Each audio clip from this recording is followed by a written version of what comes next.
More Than Words with Wendy Demonari.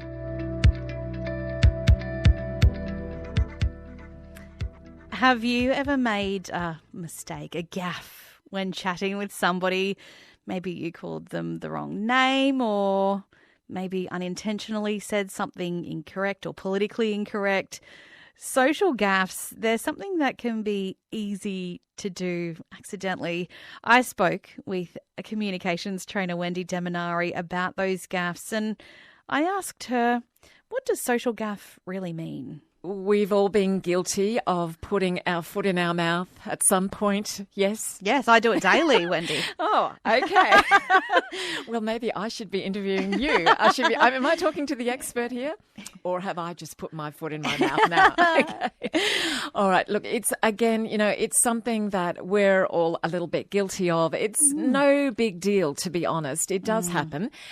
There are some things, that you obviously should avoid, and we'll talk about how to avoid that and what to do when you make a gaffe.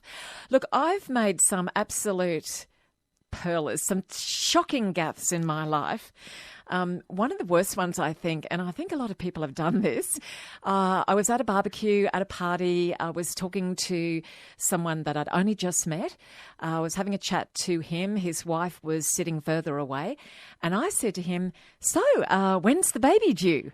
Oh. And he said to me, my wife is not pregnant. Oh, no. Oh, no. Yeah, so, of course, I just felt like just an absolute idiot. That was so embarrassing. And you know what? Since that time, that was about 25 years ago, I have never made that mistake again. Even if I've met someone who looks 9 months pregnant and about to give birth any day now, I just don't assume anything never anymore. Assume. Yes, never assume. No. But apparently that's quite a common gaffe. People do things. Or what about calling your current partner by the name of your ex? That's also a very tricky discussion. One of those moments that you just want to disappear. Exactly. But what do we do when we, these sorts of things? We're humans. We make mistakes and we learn, hopefully. Well, yeah, I certainly did with that first one. But what do we do? Because sometimes you go, oh my God, I just don't want to ever speak again. What do you do? Yeah. Well, look, I think you don't make a big fuss and you don't make a big deal of it, because it is actually a very common thing. It's something that we all do.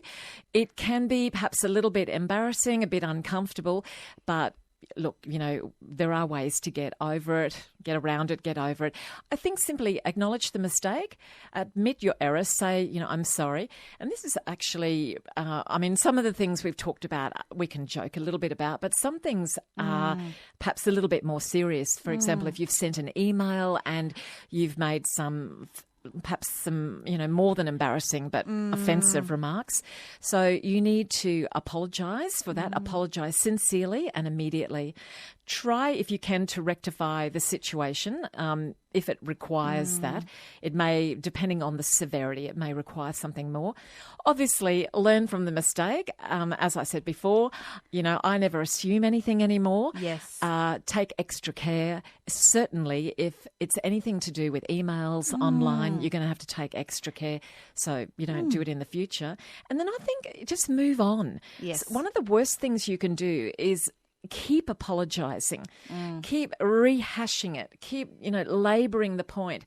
It just becomes even more embarrassing and more awkward. So yes, it's done. You can't, take it back. It's done. Shut that door and move on. Learn from it and move on. That's what I say. These situations are inevitable, but I think it is that learning from it and moving on.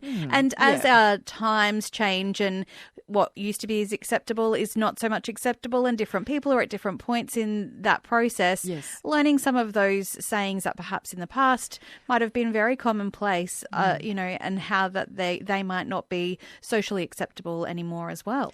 Well, that's right. I think you've got to be very conscious of, who you're talking with as well too. So, it could be a generational thing. We have in the past about talking with different generations. So, what you might know, what might be acceptable with yourself, your generation, that's fine. But if you're talking to people who are very much younger or very much older than yourself, who've come from different backgrounds, different cultures, I think you've got to exercise a little bit more caution, especially with the sort of the jokey behaviour and telling, a few jokes that you might think, there's nothing wrong with that. But in fact, there could be. So and sometimes it is, if it is an inappropriate thing in current times, maybe it's a gentle conversation in private if you want to bring up that maybe is not necessarily appropriate anymore. Yes, that's right. Because, we are moving in very fast times. We are. And it's not always easy for people to move quickly with the times when, perhaps, your values, your ideas, your attitudes are fairly entrenched and have been, connected to another sort of era, another generation.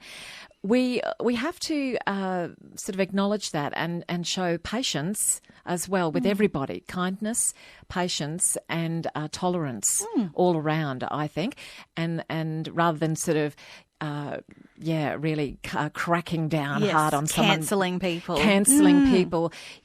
That I don't think is the way to move forward, to be honest, and to maintain those great relationships with people. Come from a place of kindness and learning. Absolutely. That's communications trainer Wendy Demonari from Work Ready NQ there, telling us about how to work our way through social gaffes if we suffer them.